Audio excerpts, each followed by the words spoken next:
bagaimana kita tahu itu Roh Kudus atau Roh Kutub? Gampang banget. Yesus sendiri itu udah kasih tahu kriterianya. Yohanes 17 ayat 21. Supaya mereka semua menjadi satu. Nah, sekarang kita lihat realitasnya. Oke, realitas. Fakta. Sip dulu VT-nya. Siapa tahu nanti mau nonton lagi. Ada satu gereja yang imannya itu satu. Sama maksudnya ya. Sakramennya itu satu. Maksudnya sama juga. Bukan sakramennya ada satu. Sakramen ada 7 ya. Tapi sama semua. Ajarannya itu satu. Sama juga. Dan satu kesatuan dalam suksesi apostolik. Lalu ada satu geng juga, ya. Geng ini awalnya protes dan keluar dari gereja yang satu itu.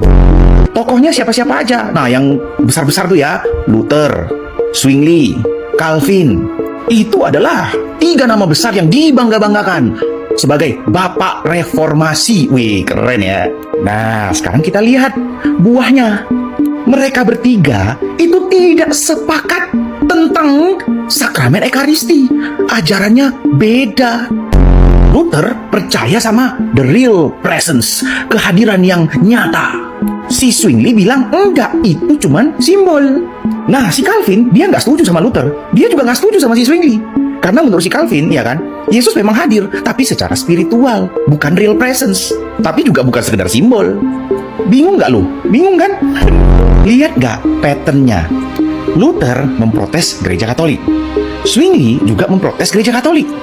Lalu Luther dan Zwingli saling protes tentang Ekaristi. Calvin yang datangnya belakangan itu mengkritik Luther, mengkritik Zwingli. 500 tahun kemudian, perhatikan ya, yang 3 orang itu masih berdebat soal Ekaristi. 500 kemudian, apa itu Ekaristi? Dan ada berapa denominasi yang berbeda-beda? Google aja nggak tahu loh. Google aja nggak tahu jumlah pastinya. Yang memiliki ajaran yang berbeda-beda. Come on guys, really? Lu nggak bisa lihat? Maksudnya itu kayak gajah di pelupuk mata lu nggak bisa lihat gitu? Tapi lu maksa terus, fokus terus ke itu semut di seberang pulau. Masa kelam gereja Katolik. Itu pun masa lalu. Lah yang ini perpecahan ini sampai sekarang masih pecah. Sorry ya, bukan ngejudge, ini cuma fakta.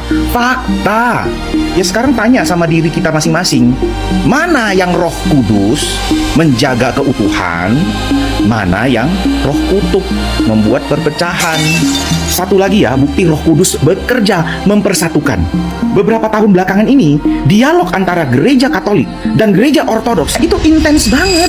Dan dua-duanya berkomitmen untuk segera berkomuni penuh, full communion, bersatu kembali sebagai gereja apostolik yang didirikan oleh Yesus Kristus. Protestan juga orang berdosa, orang biasa.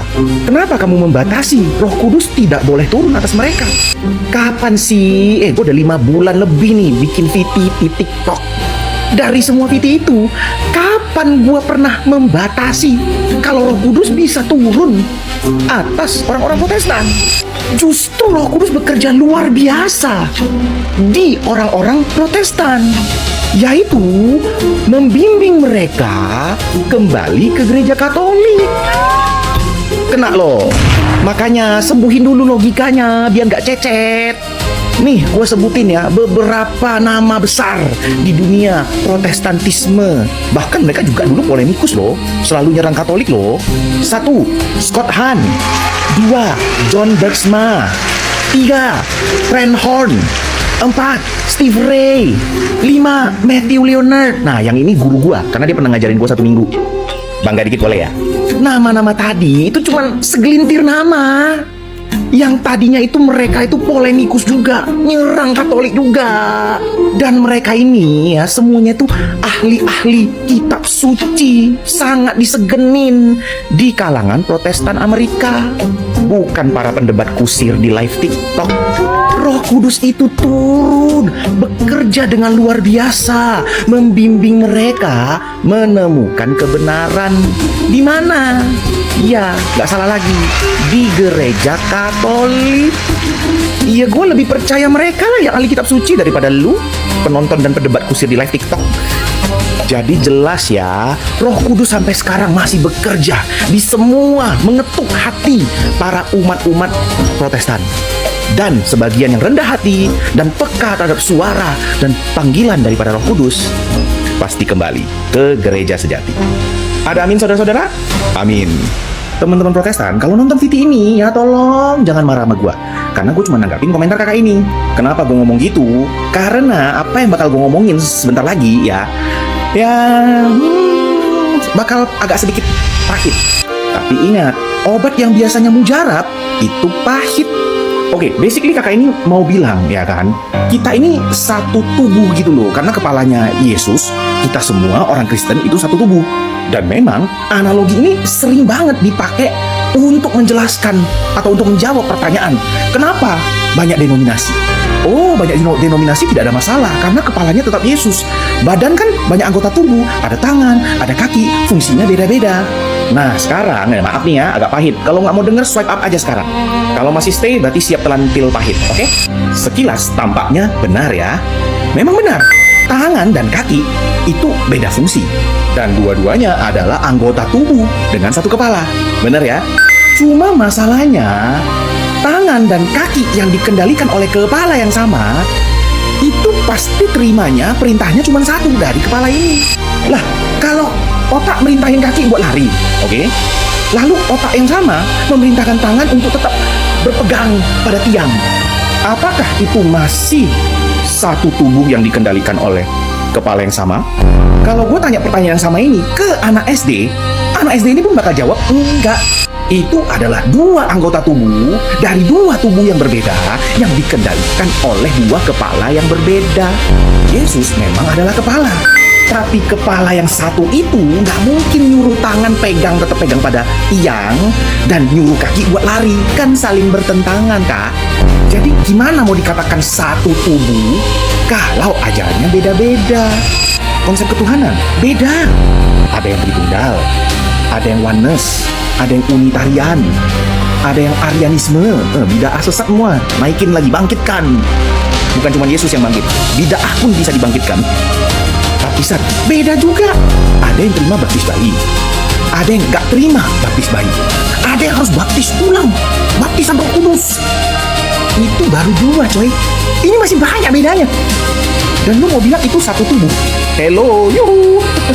Sorry ya, gue bukan mau ngejek, ini cuman fakta ya. Pahit emang. Ya udah, nggak usah panjang manja. Pertanyaan simpel aja.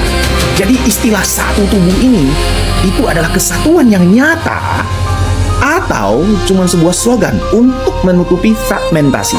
Ada kabar gembira nih buat kita semua. Kulit manggis kini ada ekstraknya. Canda ya. Oke, gue mau terima kasih dulu ya sama Kak Carpe Diem ini ya, karena berkat komentar beliau ya akhirnya gue cari. Jadi gue nemu kabar gembira ini dan gue sharing ke teman-teman. Jadi kemarin di kota Nikea, tempat konsili Nikea terjadi di Turki, Pope Leo ya sebagai pemimpin umat Katolik dan juga Patriark Bartolomeus sebagai pemimpin ekumenikal daripada Ortodoks Timur, mereka itu bareng-bareng menyatakan iman kekristenan atau yang kita kenal dengan syahadat rasul yang versi panjang. We believe in one God, the Father, the Almighty, maker of heaven and earth, all that is seen and unseen. Sebelum lanjut, save dulu video ini karena pasti nanti nonton lagi. Udah? Nah, kalau sudah, sekarang kita coba tanggapin pertanyaan kakak ini. Kenapa filioque itu tidak disebutkan? Nah, buat teman-teman, Bapak Ibu yang belum memahami filioque itu maksudnya apa, jadi filioque itu adalah satu kalimat yang menyatakan bahwasanya Roh Kudus itu juga datangnya dari Putra. Ya, perhatikan kata juga datangnya dari Putra. Jadi datangnya dari Bapa dan Putra. Filioque ini sendiri memang menjadi salah satu isu ketegangan istilahnya ya antara gereja Katolik dan juga gereja Ortodoks. Cuman nggak dijelasin di sini ya, soalnya nanti kepanjangan videonya. Oke, kita balik lagi ke topik awal ya. Kenapa filioque itu nggak disebutin pada saat mereka itu mendaraskan iman para rasul? Karena yang pertama, teks originalnya memang tidak ada filioque-nya. Yang kedua, filioque itu muncul sebagai klarifikasi, bukan dogma baru. Karena di masa itu, terutama di Spanyol, yaitu paham Arianisme itu masih kuat banget dan juga ada variasi-variasi daripada Arianisme. Jadi, klarifikasi daripada filioque ini menutup celah-celah daripada bid'ah-bid'ah tersebut. Dan yang ketiga, klausa videoque ini meskipun tidak disebutkan, syahadat para rasul yang versi panjang tetap sah, tetap Katolik. Jadi sama sekali nggak ada masalah. Justru yang harus kita fokuskan itu adalah bagaimana Paus Leo dan juga Patriark Bartolomeus itu bareng-bareng mendaraskan pengakuan iman para rasul Nikea. Dan didaraskannya itu di Nikea itu sendiri. Sekarang namanya itu Iznik di Turki ya. Kenapa disebut sebagai kabar gembira? Karena persatuan gereja apostolik itu semakin dekat. Yang artinya juga doa Yesus agar kamu menjadi satu, ya itu akan semakin cepat menjadi kenyataan. Makanya teman-teman harus repost kabar gembira ini agar semua umat daripada gereja apostolik bisa ikut mendoakan persatuan gereja Kristus itu sendiri. Semoga menambah wawasan. Thank you for watching and God bless. Aku percaya akan Roh Kudus, gereja Kristus yang